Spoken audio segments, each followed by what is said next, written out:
it would take me over 7 years to read all of the books on all of my TBR lists. They have to go. I have a slight addiction to writing down titles of books that I want to read without ever reading them. I have 4 main places that I've kept digital TBR lists. I have also a few handwritten lists of titles related to specific topics, but it's easier to let those go because I can just throw them away.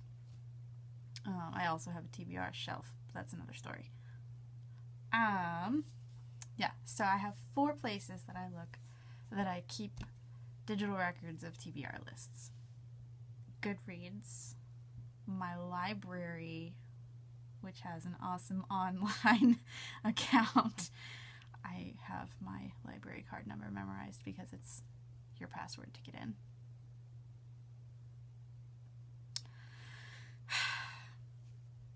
Goodreads, my library. A books spreadsheet that I keep in a Google Doc, and Amazon. So let's go through those really quickly. I have 23 titles on my Goodreads want to read shelf. Most of these are random titles I've heard while watching BookTube. Yeah. And a few of them I want to remember. 3 of them I already own, and I put them on there after I bought them, so I can see them with my eyes on my shelf. Okay. So, 23 on Goodreads. 74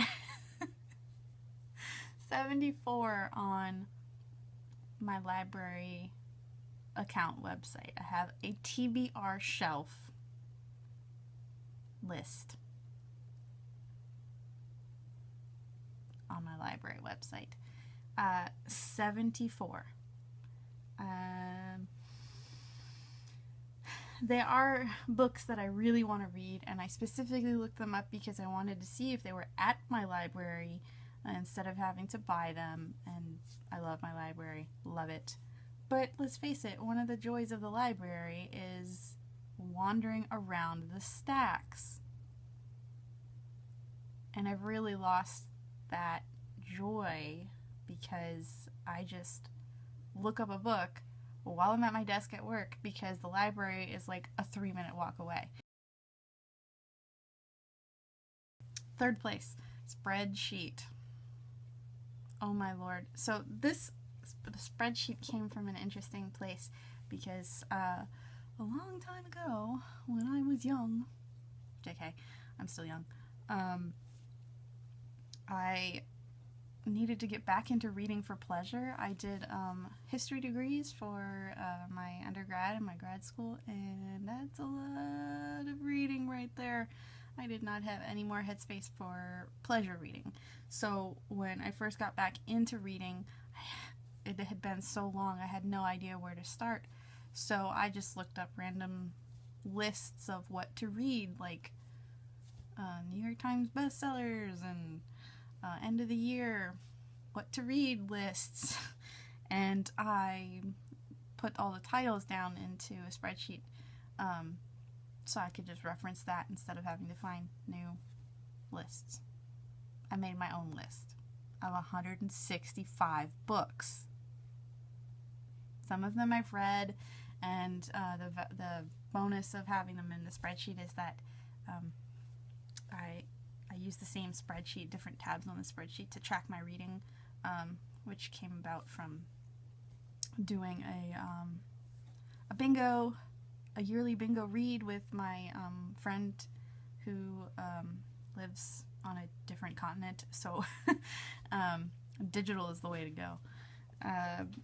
And and I'll still be keeping track of books that I read on it. But I don't need a list of 165 titles that I don't have the time to get to, because I'm always finding something interesting to read. And the last one is my oldest one. My oldest one, I've started my Amazon wish list, whose title is Things That Sounded Cool at the Time. First entry that still is there, May 27th, 2009. That would be roughly when I got my Amazon Prime account as a student. Most of the entries on this across the 6 pages of this one wish list are just really random things. There was a homesteading DIY, farming, farm life kick. There are a number of titles related to that. There are a bunch of titles related to meditation and Buddhism and those kinds of meditative practices. A number of children's books. I don't know why exactly. I have no children. But who doesn't love a good children's book? Let's be honest. And then there's also a set of books related to clouds, because I have a story idea for clouds. But let's face it, there's nothing that I can't live without on that list. I can look it up again. I'm a researcher for my day job. I think I'm capable of finding something again on the internet. So yeah, that's over 300 books on my digital TBR lists. It would take me more than 7 years to read them. I'm going to delete them all. I've written down a few to save them. Just a few. Literally just a few. 5. Not over 300. And the rest are being disappeared so that I can go back to having a pleasureful, more spontaneous reading life.